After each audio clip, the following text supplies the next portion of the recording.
বন্ডামে বন্ডামি না, আমার কথাগুলা শুনেন, এগুলা থেকে তাফসীর কি বোঝেন আপনি ধারণা করবেন। বেশি উপরের বড় কোনো তাফসীর না, তাফসীরে জালালাইন এবং কানজুল ইমান দুইটা তাফসীরের সমাজতে আমার কথাগুলা হচ্ছে। যদিও কথাগুলা আমার মুখ দিয়ে বের হয়, এই কথাগুলা আল্লাহর কোরআন নবীর হাদিসের কথা। কয় জাযাউহুম ইনদা রাব্বিহিম, আল্লাহর পক্ষ থেকে জাযা দেওয়া হবে। জাযাটা কি জানো রে? জান্নাতু আদনিন, ওই জান্নাতের নাম হলো জান্নাতুল আদন। এত সুন্দর, এত সুন্দর, কয় তাজরি মিন তাহতিহাল আনহার, ওই জান্নাতের নিচে দিয়া নহর প্রবাহিত হয়। এত সুন্দর নহর, জান্নাতে প্রবেশ করবা, আল্লাহ বড় সুন্দর মেহমানদারি করাইব। ওয়ালাহমি তাইরিম মিম্মা ইয়াশতাহুন, আল্লাহ তাআলা মেহমানদারি করাইব জান্নাতের মধ্যে পাখির গোশত খাওয়ায়া খাওয়ায়া। কি আর গোশত খাওয়াইবো? সূরা ওয়াকিয়ার মধ্যে আল্লাহ তাআলা খুব সুন্দর বর্ণনা দিয়েছে।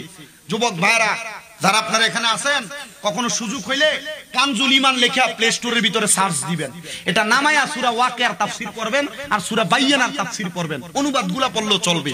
দেখবেন আপনার গুনাহ করার চিন্তা আপনার মন থেকে চলে যাবে। কথা কি বুঝতে পারছেন?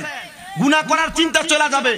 আর যদি কখনো সামর্থ্য থাকে একটা তাফসীরে কানজুল ইমান কিনেন, কিনা দৈনিক এক পৃষ্ঠা করে পড়েন, এক পৃষ্ঠা, এক পাতা না, এক পাতা হইলে কয়টা হয়? এক পাতা হইলে এই পিঠ আর ওই পিঠ লাগবে না, এক পৃষ্ঠা পড়েন। আল্লাহর কসম করে বলি, আল্লাহর কোরআনের কি মজা, আল্লাহর কোরআনের কি শান, আল্লাহর কোরআনের কি আজমত। তাফসীর মাহফিল দিয়ে যারা বন্ডামি করে, এরা রগরেসা আপনি মূর্খ মানুষের ধরতে পারবেন।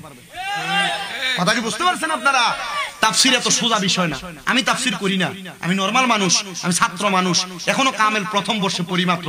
কিন্তু আমি চেষ্টা করি, আমার উস্তাদ কিছুদিন আগে ইন্তেকাল করেছে কুমিল্লা আলিয়া মাদ্রাসার যিনি প্রিন্সিপাল হুজুর আল্লামা মুফতি আব্দুল মতিন হুজুর ইন্তেকাল করেছেন। কুমিল্লা আলিয়াতে যদি কোনো মাসআলা নিয়ে যদি কথা হইতো, কোনো মাসআলা 6 দিন 7 দিন কেউ বের করতে পারে না, হুজুরের কাছে এটা সমাধানের জন্য গেলে হুজুর কইতো ওই কিতাবটা নিয়ে আসো কিতাবখানা থেকে, আনলে কইতো এত নাম্বার পৃষ্ঠা খোলো, খুললে হুজুর কইতো ওই যে এই দিক দিয়ে আছে, দেখেন এখানে মাসআলার সমাধান। এত বড় আলেম হুজুর আমার কইছে, আব্বা কামেল পাশের আগে তাফসীর কইরো না, কামেল পাশের আগে আকীদার বিষয়টি নিয়ে কথা কইও না। আমি কইলাম হুজুর চইলা আসে কথা, কয় হ্যাঁ যখন বুঝবা চইলা আসে মনে করবা ঈমান এখনো ঠিক আছে, যখন আকীদার কথা মুখ দিয়ে আইতো না তখন মনে করবা যে না ঈমানের ভিতরে দুর্বলতা এখনো আছে।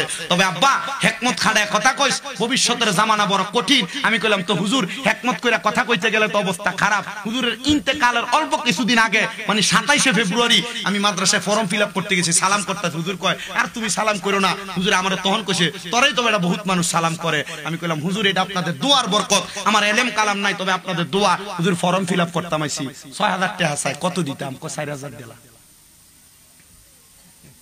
ওই আমার উস্তাদ, আলহামদুলিল্লাহ শুকরিয়া আদায় করবেন না, দোয়া করবেন। আমি আমার নসিব হইছে হুজুরের শেষ বেলায় হুজুরের গোসলটা আমি দিতে গেছি। আমি দেখছি যতক্ষণ গোসল দিচ্ছি চেহারা তত নুরানি হইতেছে। আমার সাথে মাওলানা বাকিবিল্লাহ হুজুর ছিল, আরো কয়েকজন ছিল। আমি অবাক হইছি, এত এলেমন একজন মানুষ। তখন আমি হুজুরে কইছিলাম হুজুর কিছু খাইতে মন চাইনি। তা হুজুর কো না কি খাওয়াইবা তুমি যাও। পরে আমি বাইরে হয়ে চলে আসছি। আসার পর আরেক ছাত্র দিয়ে খবর পাঠায় তারা জিগা কি খাওয়াইবো। তা আমি নিজে গেছি, হুজুর আপনি কি খাইবেন? বুনা খিচুড়ি খাইবেন নি হুজুর? হুজুর কইছে খাওয়াও। আমি কি দিয়া? গরু দিয়া খাইবেন না মুরগা দিয়া খাইবেন? কো মুরগা দিয়া খাইলেও তো মুখে স্বাদ লাগে না, গরু দিয়া খাইলে ভালো লাগে, কিন্তু ডায়াবেটিস প্রেসার বাইরে জায়গা, গরু দিয়ে কইয়া দাও। 9 প্যাকেট আনাইছি, অর্ডার দিও। আমার ছোট ভাইটা যায় আনছে। হুজুর খায়া আমার নিচে কইছে শামিম আরেকদিন খাওয়ায়ও, আমারে কইছে আরেকদিন খাওয়ায়ও। নসিব হয় নাই, কিন্তু এতটুক মনে রাখেন আব্বা এই উস্তাদদের সোহবত। আল্লামা রুমি রহমতুল্লাহ আলাইহি মুস্তাবি রুমিতে লেখছে সোহবতে সালে তোরা সালে কুনাত, সোহবতে তালে তোরা তালে কুনাত। ভালো মানুষের সোহবতে থাকবা, আল্লাহর ওলির সোহবতে থাকবা, আল্লাহর ওলি হইতে পারবা। আর যদি ফসাদের কাছে লগে যাও, বেদাত ছতুয়া দিয়ে উড়ে এলা এর কাছে যাও, ওই তোমার ওই মরার পরে দেখবা ফুতো দোয়া করে না, 60 দিনেরও দরকার নাই, 40-এরও দরকার নাই, মাটি দিচ্ছ যা যা রাখ দে।